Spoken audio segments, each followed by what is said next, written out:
FSN Radio. It's all about what's next. Go to financialsurvivalnetwork.com and sign up for your free weekly newsletter. You'll also get 3 free reports. The Financial Survival Network. It's all about what's next. Welcome. You are listening to the Financial Survival Network. I'm Kerry Lutz, and today is January 26, 2017, and Trump has been president for just a little bit less than a week now. Much has been happening. Trumphoria is still gripping the land, and how long will it continue? Well, that's a good question. And Woody O'Brien is with us now. Woody, welcome back to the show, and Happy New Year to you and yours. And, well, God, so much has happened in such a short period of time. And, well, what's going on with you? Well, Kerry, it's great to be back on the show again. This is my favorite place to talk about Trumpnomics. And I don't mind saying that I've been right since the day he announced that even though he wasn't my favorite candidate, that he indeed would win, and he would win for a very basic core reason, that the average blue-collar American and Reagan Democrat loved this guy because they see him as a fighter against liberalism, and he's a guy that they fundamentally believe loves the feel of liberal blood on his knuckles. This explains why he's willing to fight over just about anything. That's the nature of being a kid from Jamaica, Queens, New York, who, like a good comedian, he never let the heckler get the last word. In the run-up to him being president, I said that the best thing that you could invest in anticipation of him being president was coal ETFs, because there's no way that the coal industry could be worse under Hillary or Trump than it was under Obama. That was a pretty good investment call. The coal ETF, symbol KOL, did very, very well. But now we're here and we have Trump reality of what is Trumponomics going to mean going forward. And I think there are several themes that investors should think about. And the first is the Federal Reserve. I think the banks are going to bang Trump in the head at every chance they get. That's going to mean we're going to have gradually higher interest rates. That's going to make it a tough environment for bonds. It's going to make it a very tough environment for blue chip stocks. It potentially is going to make it a tough environment for real estate, for home buyers, and potentially for the auto industry if interest rates go up too much. Trump is going to be very big in infrastructure. So if you find companies or ETFs that have the word infrastructure in them, those are positions that are very likely to do well. Companies like Florida Rock are a very, very good example. But most of what Trump wants to build, these are things that are going to require a lot of fuel. So the diesel fuel ETF, the unleaded gas ETF, biofuel ETFs, those are things that are going to do very well. I think natural gas is going to do very well under Trump. I think oil ETFs like USO are going to do very well under Trump. He's going to be a commodity positive president. A lot of these trade deals where the balanced trade is going to involve exports of U.S. goods, the biggest one is going to be grains. So I think all the agricultural related grain ETFs are going to do very, very well, or you can buy one consolidated ETF like RJA, which is the Jim Rogers agricultural ETF. I think that's going to be a very good area to be in. I think coffee is going to do very well for reasons of Trump and reasons that have nothing to do with him. The ETF symbol there is JO. And of course, last but not least, my long-term favorite is bullion. I think silver is probably going to see $60 if Trump is a two-term president. It could even see $100. I think the sky is the limit for gold. Whether he, this guy's New York apartment is all 24-karat gold plated in his penthouse. Will he end the Federal Reserve? Will he take us back to a gold standard? I think there's probably a 15% chance that could happen while he's president. But because he's going to be an inflationary president, I think gold is absolutely going to outperform the stock market for 4 years or 8 years or however long he is president. So to me, the big theme going forward is you've got to look at these commodity plays, the bullion, the grains, copper, coffee, cotton, cotton, cocoa. There's ETFs for all of these things. You have to look at the infrastructure plays, but I think most of the blue chip stock market is going to be poison for a while. The ones that I would say are the most vulnerable are the banking stocks and the drug companies. There's a great way to play the next banking crisis, and that is the inverted bank ETF. SKF. That's one my newsletter people own. Hasn't done very well lately, but I think the banks are set up for a fall here. There's a lot of opportunity with Trump. Unfortunately, it's just not in places that most investors are familiar with, which is the domestic blue chip and growth stock market, the S&P 500 kind of stocks. To me, despite the fact that they're at all-time highs and the Dow hit 20,000 for the first time, these indexes are long overdue for a rest. And at the end of the day, when Trump says to a company like Ford, if you build a plant in Mexico, I'm going to kick you in the teeth with tariffs. And when he scares companies like Kerry and other companies to start producing in the U.S., this is all potential profits for big companies that is not going to translate into their stock price. So I think he'll be very friendly to the incomes and jobs of Joe Sixpack, but I think the people in America's corporate headquarters are scared of this guy for good reason. Yeah, well, it's so funny to watch what's happening with Trump. I mean, this mayor of New York, de Blasio, he's threatening a lawsuit against Trump over the move on sanctuary cities. I mean, nobody knows how to take Trump. How to handle him. And as a New Yorker, I totally get him. And I mentioned to you, I handled a couple of minor cases for him once upon a time when I was an attorney. But I think you've nailed it. The areas of the economy that you're not really familiar with are going to prosper, and the ones that you are familiar with are probably not going to prosper. I think that's the theme. It's going to be a very contrarian play on the economy. And yeah, I think the food play, commodities, that's where it's going to be. That point you made about how people don't understand him, but as a New Yorker, you more affinity with him. They used to say that Bill Clinton was the first black president all the time. I'm going to tell you, as a former hockey player, that Donald Trump is the first hockey player president. And I think part of it is Washington is such a town of insiders and people who go along to get along. The truth is they don't really know how to handle a guy who's essentially a bull in a china closet. Yeah. And back when I used to play hockey, my best hockey buddy used to say the most dangerous real estate in the world is the space between Woody O'Brien and the puck. Yeah. Because if you're in there, he's going to run you over and he's going to enjoy doing it. And I think that's the context that people have to think about Donald Trump. He is addicted to success. He's addicted to winning, and he's addicted to vanquishing his foes. And he enjoys that. I mean, he enjoys this the way a boxer who's really skilled or a hockey player that's really skilled enjoys the victory and hates losing. And I think that's the context that the people who don't understand, who oppose him, they better get that in their head straight, or they're going to have a very long 4 or 8 years. Yeah, and when they think he's doing something without giving it any thought, or that he somehow hasn't considered what he's doing, total mistake here. Total mistake.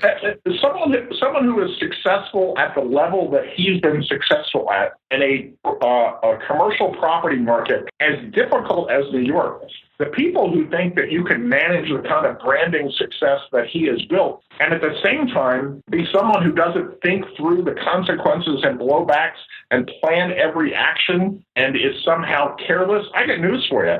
Those two things do not go together. You cannot have the kind of life success that he has, whether his father staked him with $1 million or not. You can't have success in business unless you have thought things through and plotted your next move. These people who think that he just puts bullets in the gun and shoots it, that's not how it works. Yeah, exactly. You got it. I mean, that's really what it comes down to. And this guy totally gets it here. And these people don't understand. They really don't understand. So, well, let me make a point about Donald Trump, because I think he does have a $64,000 question, and that is, does he understand the creature from Jekyll Island? Has he read the Ron Paul and the Fed report? Does he understand the lunacy of our monetary system, where the government borrows its own money and pays interest? Or does he have the in his brain closet knowledge of Abraham Lincoln and Andrew Jackson, and he's just itching to get rid of the system it is that we have? Let me tell you the difference between whether Trump is a good president like Reagan, who revives the economy without abolishing its core cancer of fractional reserve lending by a central bank, or if he's a spectacular president like Andrew Jackson, who put the banks out of business for 80 years and has a whole era of American history named after him. To me, the difference comes down to a single thing, which is he willing to take on the most powerful force on earth, which is a money center, banks and central banks, and ready to say, you guys are done.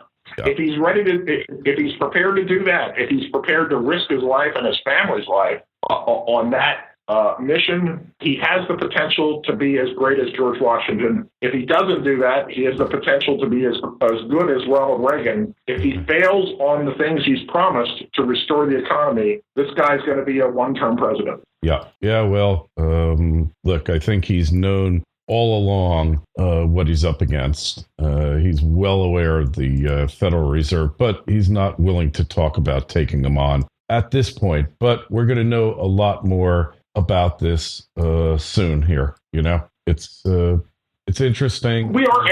Yeah. And there's one other challenge that he faces, and it's a gigantic one in terms of his reelectability, and that is, it's easy to say that Obamacare is a disaster that has to go. But the construction of what replaces that, and if he could build something which actually bends the cost curve, I don't feel as if he has great expertise or knowledge of healthcare economics. And the question is the people he's relying on to come up with a plan to replace Obamacare, are they the same people who think that somehow changing reimbursement rates or insurance company incentives or details of policies are going to solve this problem? Or is he surrounded by people who understand you have to figure out a way to bend the cost curve? And the problem with this is, if you were just to say to all the veterans, all the senior citizens, and all the people on public assistance who get free or subsidized care, that as a condition of that free care, we require them not to smoke. And every time they go to the doctor, there'll be a little swab test to see if they have nicotine on them or they're around somebody who has nicotine. And if they do, there'll be no free coverage. If a president proposed that, he would risk revolution. But the truth is that $3 of every $4 spent on healthcare is spent based on behaviorally related and lifestyle outcomes. You know, people driving motorcycles without helmets who shouldn't even own a motorcycle. Of course. And unless you build a healthcare system that says to people, if you do stupid stuff, come on, Woody. Then if you're 10 pounds overweight and that quadruples your chance of heart disease, you start getting into all of these slippery slope things here. I mean, it's where do you stop here? Then then you get into the big gulp soda argument of Nanny Bloomberg. I mean, then you're into Canada. It's just not going to work. The difficulty with this is there are some things for which, no butter like for smoking, you. Yeah. Things like smoking, it's a clearly obvious thing. Whether you're like me, 70 pounds overweight, and your heart attack ought to be on you, or 10 pounds overweight, I think that's a problem we wouldn't have to worry about for 15 or 20 years. But you're going to have some measures. You're opening the door. You know what? Liberals will if you open the door, liberals will rush in, guaranteed. This is what happens. We know this. Not even a question. I think you're right. Eventually they will, but if you don't have that kind of draconian stuff soon, you're not going to be able to save the system at all, and it's going to collapse under its own weight. Now, the problem is that what you need to do here is get the government out of this stuff and, look, education, healthy lifestyle, that doesn't mean the food pyramid. The food pyramid has done more to destroy American health. It doesn't mean drinking diet soda, which just makes you fatter. Okay. What we've wound up doing in this country is reinforcing the behaviors, the exact opposite behaviors, to make us all more unhealthy than actually we need to be doing. But, the health thing, there's a lot of things that can be done. Health savings accounts, medical cost sharing. There's a lot of things that can be done here. But in the final analysis, technology is going to have to do some of it. People paying more out of their own pockets. There is no way that we're not going to have to pay more as a society and as individuals. It's just the way that it has to work, I'm afraid. I mean, how else can it work? I mean, as we get older, part of it is the idea that you can get the government out of the healthcare business when this is such an embedded entitlement in people's minds. If you're going to do that, you might as well give the title to a Mission Impossible movie, because politically that is not going to happen. But I would tell you, people would be shocked by the resulting bending of the cost curve from just simple kinds of things. And I use that example of telling people who get subsidized care that it's a requirement that they don't smoke. If you did just that, you could take 15% or more out of national healthcare costs, because smoking ends up affecting so many healthcare outcomes. Yeah. And to me, this idea that all you're going to do is try and rearrange the process, rearrange the reimbursement, get the drug companies to have lower profits, streamline FDA approval. There's just not enough money in any of those things to bend the cost curve. And if you can't bend the cost curve, and it's just more and more every year, you're literally have a burn rate where the system is going to collapse, because there's just never going to be enough money for it. Yeah, well, it's you're trying to do something that you're going to have a frickin' revolution. It'll never happen. But I think there are a lot of things that can be done. In addition to which, when you look at what happens with Medicaid in New York, the cradle to grave mentality, where the Medicaid pays to actually have people taken to the doctor's office. You get a voucher for this, and it is completely out of control. The doctor gets less money than the ambulance driver. I mean, this is what happens here. I've seen it with my own eyes. So the incentives need to be rearranged in the system. There's a lot of stuff that needs to be done. And, let me if I could take us to a political problem that the Republicans have, which is that they fundamentally need to understand that in 4 years, there'll be 4 more years of older Fox News viewers that will have gone to see Jesus, and they'll be replaced in the voting pool by 4 people or by people who are now aged 13 to 17, who will be entitled snowflake college kids. These people who are under 30, this is the most entitled gimme generation. You pay for it, you work, in American history. And over time, that's a huge political problem, but it's a huge economic problem. Yep. When people say, I have a right to have a degree in fine art and not pay for it, you should give that to me free, like Bernie Sanders. And when I can't get a job, it's somehow your fault. Mm-hmm. And if I can't make a living on minimum wage, I ought to be able to have 5 kids, and you ought to pay for those too. There is an entitlement problem in the 20 to 30 generation that is unknown and unknowable to people who are 50, who look back on that time of their life and go, yeah, I was working hard to get ahead and paying for my own college and going to school at night, and don't understand this idea of safe spaces and crying your eyes out because your candidate didn't win. Yeah. Well, I think we're all going to need a big safe space soon from this generation, for sure. Anyway, Woody, we want to check out your newsletter, find out more about you. Where do we go? WoodyKnowsMarkets.com on the internet, and or just Woody O'Brien on Facebook. I am the only Woody O'Brien there, with the exception of the Woody's Bar in Saginaw, Michigan, which I have no ownership or interest in. All right. Well, if you do, I mean, you got the place. I guess you could buy the place if you want to go to Saginaw, Michigan, right? No, I think I'm gonna stick with West Virginia for now, but it's on my bucket list to go and have a green beer there on St. Patrick's Day someday. Well, that sounds good. And anyway, you'll find a link to Woody's site on our site, financialsurvivalnetwork.com. And while you're there, take a look at the site, sign up for a newsletter. Got one coming out today about pre-crime, which is a very, this is a function of big data. Basically, we know who the criminals are. More importantly, we know who the criminals are going to be. We know who the killers are going to be. So you should take a look at this. And hey, any questions, comments on this interview or any others on FSN, send me an email, kl@kerrylutz.com, kl@kerrylutz.com, Twitter feed @KerryLutz, the fake book, Facebook, farce book. You'll find it at Financial Survival Network. Woody, it's always great talking to you. We'll talk to you again soon. Be well, my friend. And Kerry, it's always great to be with you. Anytime you need me, I'm always here. All right, Woody, be well, my friend. FSN Radio. It's all about what's next. Go to financialsurvivalnetwork.com and sign up for your free weekly newsletter. You'll also get 3 free reports. The Financial Survival Network. It's all about what's next.